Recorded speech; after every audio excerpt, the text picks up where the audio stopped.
Olá a todos, o meu nome é José Augusto Paixão Veiga e a apresentação que eu gostaria de fazer para vocês hoje é sobre modelagem numérica como ferramenta para o entendimento de problemas ambientais. O público-alvo dessa apresentação são os alunos de mestrado e doutorado do CLEAMB interessados em adquirir habilidades e competências no uso de modelos numéricos para a solução de problemas ambientais e da meteorologia. Tenho um roteiro de apresentação que é o seguinte. Primeiramente eu vou falar quem sou eu, as disciplinas que ministro no CLEAMB, as áreas de atuação, as pesquisas em desenvolvimento e perspectivas futuras e alguns parceiros. Bom, o meu nome é José Augusto Paixão Veiga, como eu falei para vocês. Eu sou pesquisador e professor associado da UEA. A minha formação acadêmica é em meteorologia, com mestrado e doutorado em meteorologia e pós-doutorado em ciências atmosféricas. Sou professor e pesquisador no PPG CLEAMB desde 2011. O meu interesse pessoal é fazer pesquisa e formar profissionais de bom nível em pesquisa. Esse site abaixo, vocês podem acessar e ver algum dos trabalhos, alguma das minhas publicações, algum dos projetos que eu venho participado e algumas orientações, tanto de TCC como de mestrado e de doutorado. As disciplinas que eu ministro no CLEAMB são duas: tópicos gerais em meteorologia e redação científica. Tópicos gerais em meteorologia é uma disciplina obrigatória, ok? Essa disciplina ela é vista no mestrado e redação científica é uma disciplina optativa, onde eu recomendo fortemente que, independente de onde você esteja, se no mestrado ou no doutorado, que você faça essa disciplina optativa, que ela ajuda muito a gente, principalmente, a desenrolar, na hora de escrever um artigo científico e também ganhar certa independência na hora de escrever os seus manuscritos. É uma disciplina extremamente importante. As minhas áreas de atuação dentro do PPG CLEAMB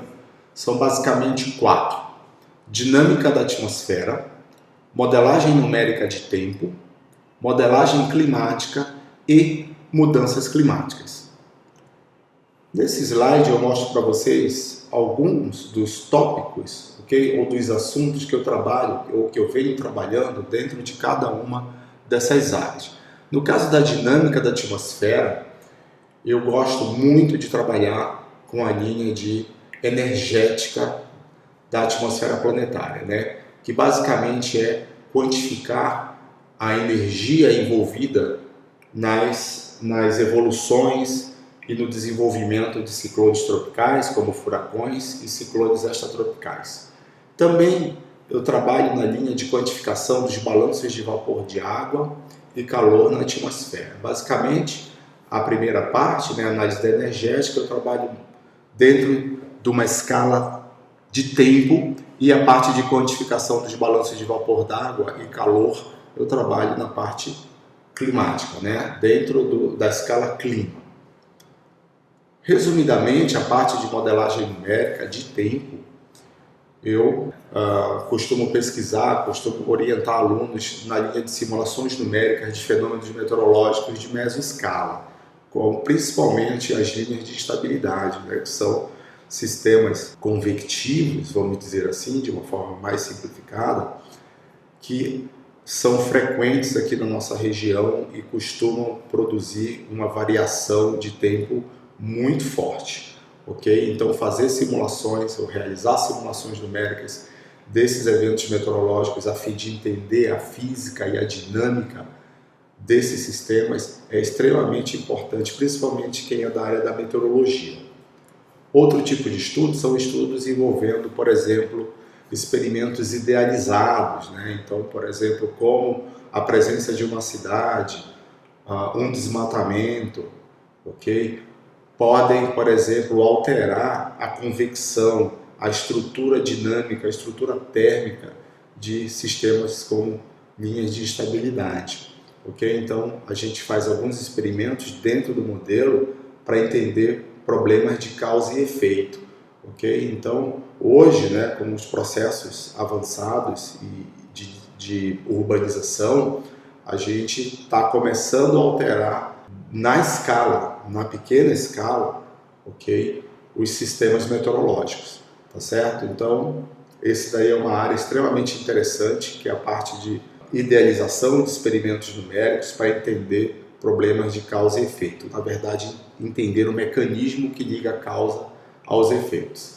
E, como um terceiro ponto, nós temos também a avaliação de parametrizações físicas, né? Então, você usa o modelo e, independentemente de modelo, se é o BRAMES, se é o modelo ETA, se é o modelo WRF, a gente pode, por exemplo, fazer testes de validação com esses modelos, alterando a parte, por exemplo, da física, né? Alterando as parametrizações físicas, por exemplo, como parametrizações de convecção e parametrizações de microfísica, para ver qual é o melhor set, o melhor conjunto de parametrizações que poderia promover uma melhor simulação numérica de um evento meteorológico. Tá? Então, dentro da modelagem numérica de tempo, esses 3 pontos. Como modelagem climática, a parte de simulações climáticas de eventos extremos chuvosos e secos, e também a parte de simulações climáticas, por exemplo, daqueles índices que o IPCC costuma usar, eu vou falar um pouquinho disso na frente, também são tipos de simulações que eu costumo fazer com os meus alunos, costumo fazer com meus orientados, e são extremamente interessantes e importantes para a gente entender, por exemplo, se os modelos climáticos eles conseguem capturar essas variações extremas que ocorrem na atmosfera. Então, dentro de modelagem climática, a gente consegue fazer isso também. E estudos de mecanismos dinâmicos associados a eventos extremos, né? Porque não basta você mostrar que o modelo consegue capturar essas variações extremas dentro da atmosfera, mas é importante também entender a dinâmica da atmosfera, acoplada às vezes inclusive com o oceano, como isso ocorre para que essas variações extremas ocorram. Então, entender esses mecanismos dinâmicos é extremamente importante. Sendo você da área da meteorologia ou área de físicas do ambiente, isso é muito importante também. Dentro da linha de mudanças climáticas, né, eu, dentro do grupo também que eu participo, daqui a pouco eu vou falar para vocês quem são essas pessoas que estão nesse grupo, costumamos, né, fazer modelagem dos efeitos antrópicos, ou seja, do aumento na concentração dos gases do efeito estufa, né, provocados por ações humanas, o desflorestamento e os processos de urbanização, como isso, né, como esses processos modificam os eventos extremos, principalmente na bacia amazônica, né, que é o nosso principal foco, a nossa área principal dentro, né, dos estudos envolvendo a Amazônia e modelagem é a bacia amazônica. Então, a gente sabe, né, nós estamos passando por um processo de mudanças climáticas que tem afetado, né, o nosso cotidiano nesses últimos anos, né, e isso vai se prorrogar, isso vai também continuar acontecendo nos próximos anos, nas próximas décadas, com toda certeza. E entender como essas ações antrópicas, elas modificam, né, por exemplo, a intensidade e a frequência desses eventos extremos é também extremamente importante para quem está dentro de uma área de ciências do ambiente, dentro de uma área de ciências ambientais. Então são esses 4 pontos, né, que eu venho aqui apresentar para vocês. Há mais coisas, mas os principais são esses. Eu gostaria de focar muito a atenção a essa apresentação nesses 4 pontos principais, porque são eles que eu tenho atuado, são esses pontos que eu tenho atacado nos últimos anos e provavelmente nos próximos anos que vêm aí vou continuar atacando. Então, dentro desse contexto da parte de modelagem e de ambiente, eu vou apresentar para vocês, sucintamente, 3 estudos que estão sendo feitos, né, sob minha orientação principal, e é sobre os impactos do desflorestamento e dos gases do efeito estufa nos eventos extremos. os efeitos da urbanização e dos gases do efeito estufa no clima da região metropolitana de Manaus e impactos da urbanização em Manaus sobre fenômenos de mesoscala. Eu vou começar aqui pela grande escala, que é o trabalho da orientada Adriane Brito, né? A principal questão que motivou o trabalho da Adriane, ela é aluna de doutorado, foi o seguinte: como a emissão continuada de gases do efeito estufa e o desmatamento na bacia amazônica afetam os eventos extremos. Então, o que ela está utilizando para identificar esses eventos extremos? Identificar e quantificar esses eventos extremos. Praticamente são 8 índices climáticos, ok? Como o número de dias consecutivos secos, o número de dias consecutivos chuvosos, também temos aqui a precipitação total e índices de temperatura. Eu não vou entrar na particularidade de nenhum desses índices, porque o tempo não é tão longo assim, ok? Então ela está identificando, a partir desses índices aqui, os eventos extremos, ok? E por meio de modelagem numérica, com modelo, principalmente com modelo de mesoscala, forçado por modelos de grande escala, por modelos globais, como os modelos do Radgen, do Miroc e o BESM, ok?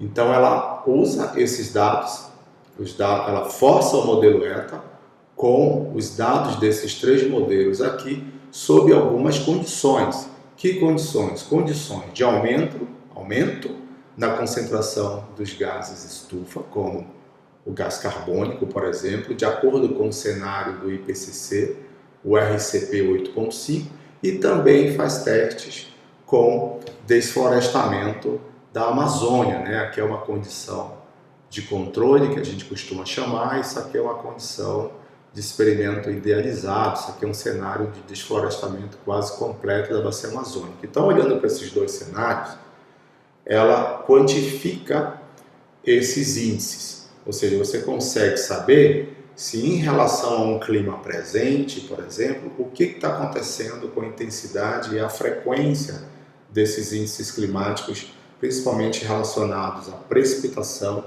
e à temperatura. Okay? Então ela consegue, por exemplo, plotar, né, imagens, gráficos, figuras como estas aqui, que são figuras que mostram anomalias desses índices para períodos secos e chuvosos. Então a Adriane está trabalhando nessa linha, né, de entender os mecanismos, entender o que os efeitos do aumento na concentração dos gases do efeito estufa e do desflorestamento, isoladamente e conjuntamente, eles estão fazendo com a intensidade e a frequência desses eventos extremos, sobretudo na bacia amazônica. Ela já publicou um artigo na Revista Brasileira de Meteorologia, que é esse artigo número 3 aqui, que é de validação do modelo regional ETA, forçado pelo modelo global RAD-GEM-ES.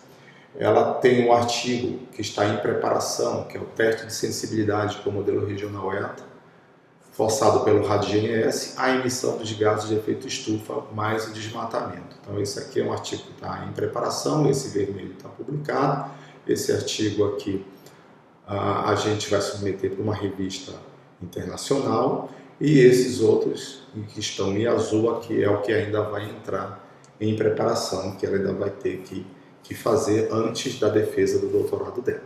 E aí eu venho com agora um trabalho com uma escala um pouco menor do que a bacia amazônica, né, como vocês viram anteriormente no trabalho da Adriane, com um trabalho de uma orientada que é a Yara dos Santos. Então a Yara está fazendo o quê? O trabalho dela é dividido em 2 partes. Ela primeiro está fazendo uma parte, por exemplo, ela está criando um cenário muito mais realístico de, por exemplo, de desmatamento e de urbanização dentro da região metropolitana de Manaus. Então aqui nessa figura você tem um verde que representa a floresta, o azul é o rio, a parte vermelha é o desmatamento e a parte amarela é a urbanização. Então, se você acompanhar ao longo, por exemplo, a cada 4 ou 5 anos, você está vendo que está existindo dentro da região metropolitana de Manaus um crescimento, né, desse desmatamento e um crescimento, por exemplo, dessa parte de urbanização. Então, ela está utilizando um modelo que se chama dinâmica ego para produzir essa projeção de desmatamento e de urbanização, para depois fazer o quê? Para depois pegar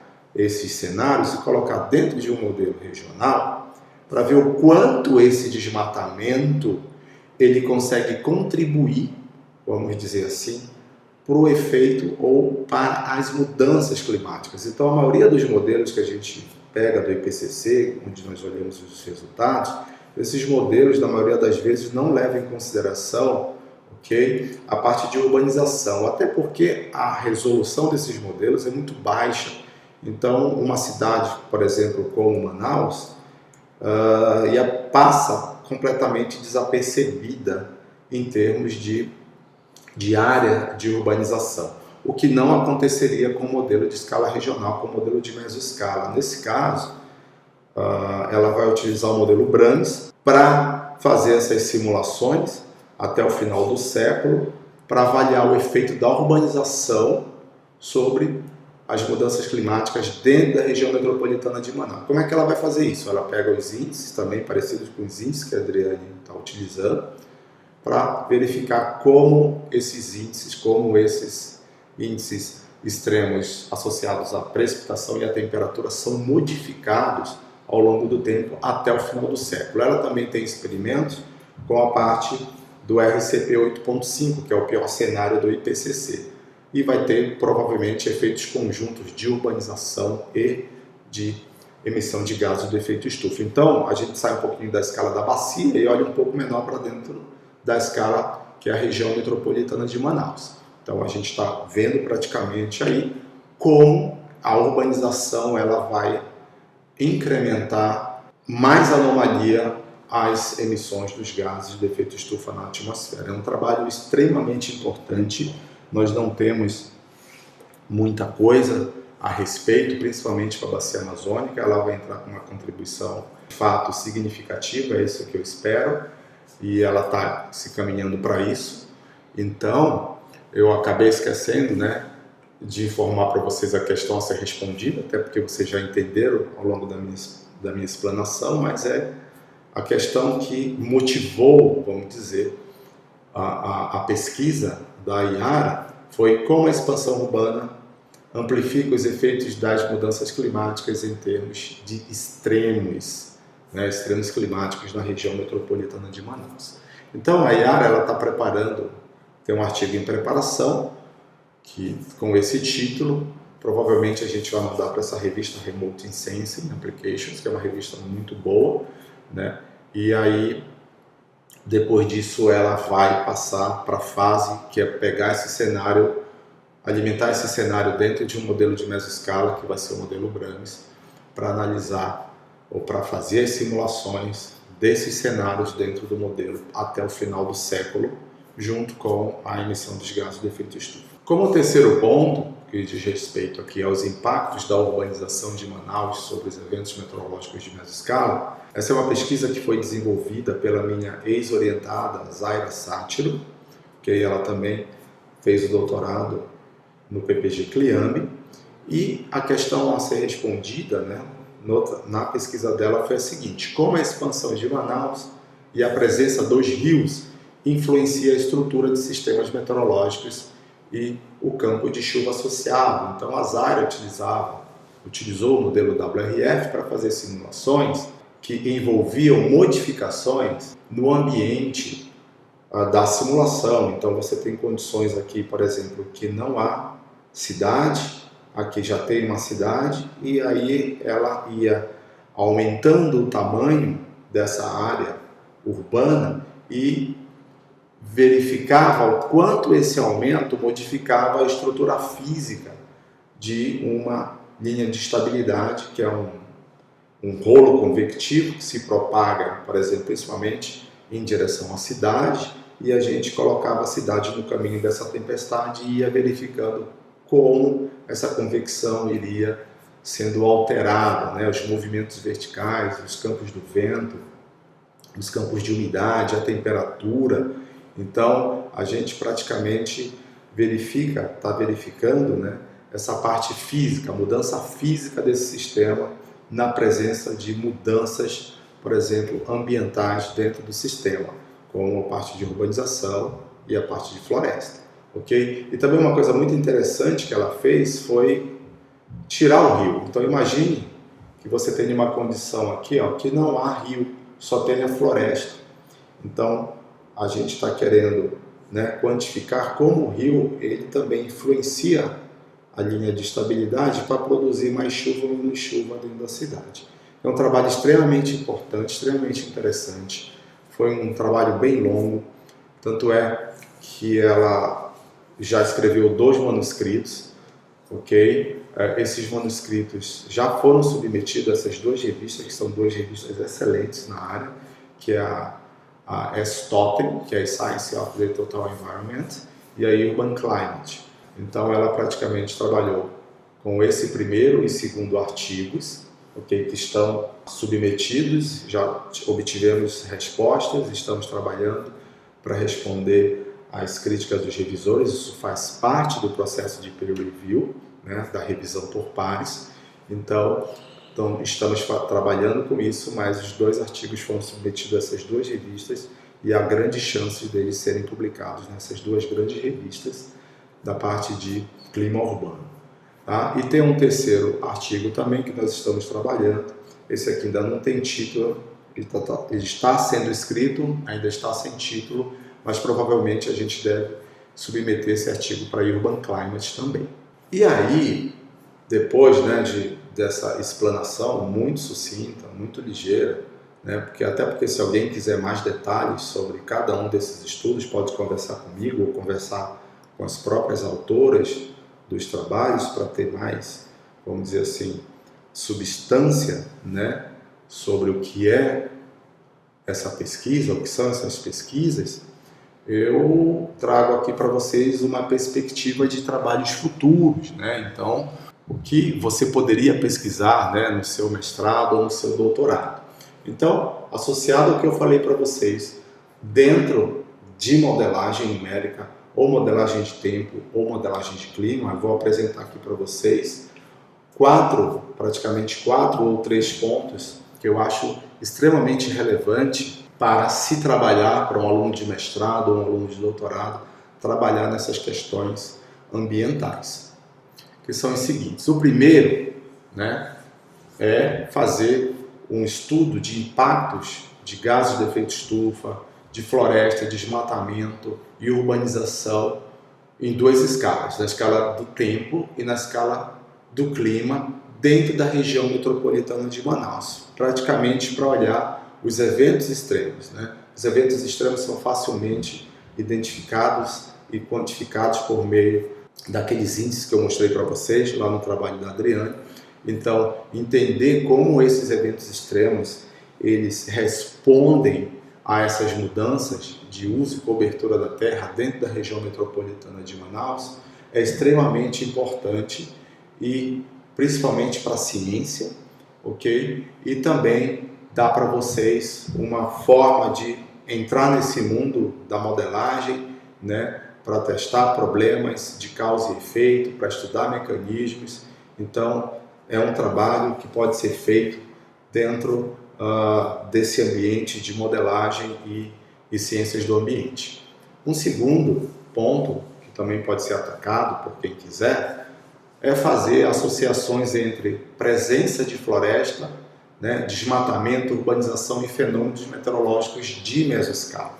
Que a primeira parte você avalia ali os eventos extremos, muito do ponto de vista, por exemplo, daqueles índices climáticos que eu apresentei para vocês antes. Dessa segunda parte é uma parte um pouquinho mais regional, ok? Perdão, numa escala um pouquinho mais curta, com uma escala de tempo, e fazer essa associação entre essas mudanças de uso e cobertura da terra com fenômenos meteorológicos, principalmente fenômenos meteorológicos de mesoscala, é extremamente interessante, principalmente quem é da área da meteorologia e que no futuro pretenda ficar na área da meteorologia. O terceiro ponto que eu trago aqui para vocês é de modelagem de mesoscala para fins de simulações de eventos meteorológicos, tipo linhas de estabilidade, avaliação de modelos e testes de sensibilidade à mudança e uso da Terra.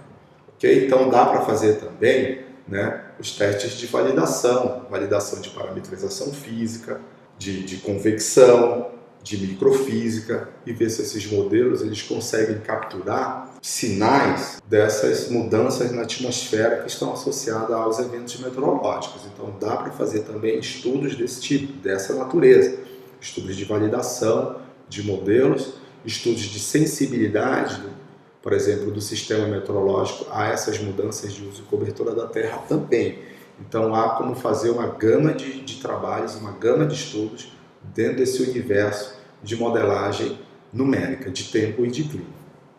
Um quarto ponto que eu trago aqui para vocês, que é extremamente interessante, e ele vai fazer parte de um projeto. Esse projeto foi submetido ao edital da FAPEM-FAPESP agora 2020, e é um novo desafio, né? Principalmente para mim, que agora vou começar a enveredar um pouco nessa linha de risco de fogo dentro da Amazônia.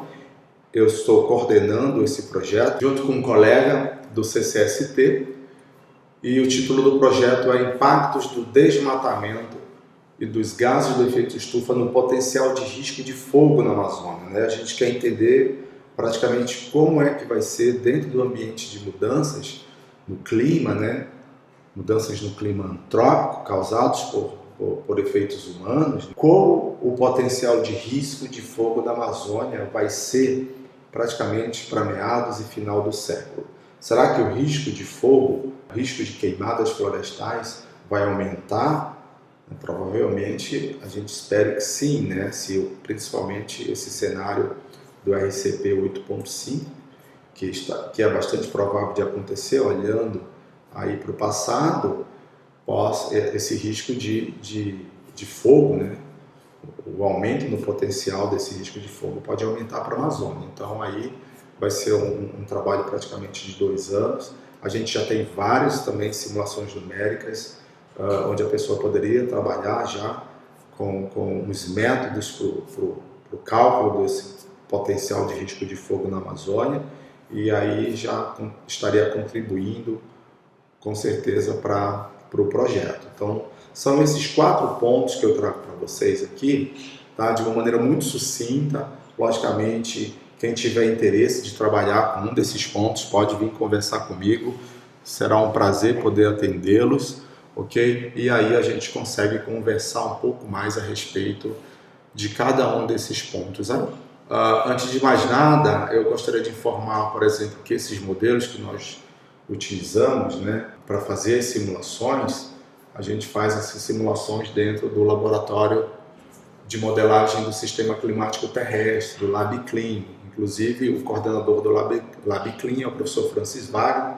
Francis Wagner também é um grande parceiro meu, ele está em algumas das minhas orientações como co-orientador, e ele com certeza vem contribuindo muito para esses estudos também. Então esse laboratório, né, você tem aqui conjunto aqui de cluster, né, de máquinas que a gente pode usar também para fazer as simulações numéricas, e uma máquina aqui um pouquinho mais robusta para fazer simulações numéricas também. Eu não vou entrar a fundo nessas questões porque a gente pode conversar depois sobre isso, mas esse laboratório foi fomentado pelo CNPq, pela CAPES e pela ANA. Aqui eu apresento algumas colaborações internas e externas ao PPG Cliang, tá? No CPTEC a gente trabalha muito, eu digo a gente, já antecipando aqui, os professores Francis Wagner e Vinícius Capistrano, que fazem parte do grupo GMSCT, que é o grupo de modelagem do sistema climático terrestre, que eu e o professor Francis Wagner lideramos, é um grupo do CNPq. Então a gente tem um contato, né? A gente tem um apoio, a gente tem trabalho em conjunto com a professora, a doutora Shou Sin Chan, que tem uma vasta experiência em modelagem regional, tem décadas de estudo usando modelos regionais, né? Modelos de mesoscala. o Dr. Lincoln Muniz, que está com a gente nesse projeto da FAPESP, que eu mostrei para vocês sobre mudanças climáticas e potencial de risco de fogo na Amazônia. Tem um colega da UFPE, Marcelo Alonso, que é especialista na parte de aerossóis, usando no modelo Brahms, também é um novo parceiro aí, que dá para fazer trabalhos importantes envolvendo aerossóis, que eu nem comentei com vocês, é uma possibilidade. E tem os parceiros aqui, como falei para vocês, da UEA, o Francis Wagner, o Vinícius, da UEA e do INPA, e o grande parceiro aqui, o professor Luiz Cândido também, que atua em alguma das orientações comigo, dentro dessa parte de questões de modificações dos sistemas meteorológicos de mesoscala por mudança do uso e cobertura da Terra. E fora do Brasil, eu tenho dois colegas bem importantes, né, em termos de pesquisa, que são os doutores Alexandre Pesa e o doutor Michel Mesquita. Então, basicamente, são essas pessoas que pode haver alguma colaboração, se for fora desses pontos, desses 4 pontos anteriores que eu mostrei para vocês, tá certo? Em alguns casos até dentro desses pontos. Os interessados, né, se você teve interesse em algum daqueles pontos, 4 pontos que eu mostrei para vocês, se você tem interesse de utilizar modelos, sobretudo modelos numéricos de mesoscala, vocês podem me contactar ou por WhatsApp, ou pelo meu e-mail, ou rede social, tá certo? É só me contactar e a gente pode marcar uma reunião, marcar uma conversa e eu explico bem melhor para vocês que tipo de trabalho poderia ser desenvolvido dentro de um daqueles pontos que eu apresentei para vocês. Então, eu fico por aqui. Eu espero que vocês tenham conseguido entender o que eu falei. Se vocês não entenderam alguma coisa e pretendem entender um pouco mais, querem ter mais detalhes, não hesitem em me procurar. Vai ser um grande prazer conversar com vocês, sem nenhum compromisso, ok? E eu fico à disposição daqueles que queiram aprender, né, a parte de modelagem numérica para utilizar essa ferramenta para resolver seus problemas científicos e problemas no futuro profissionais também.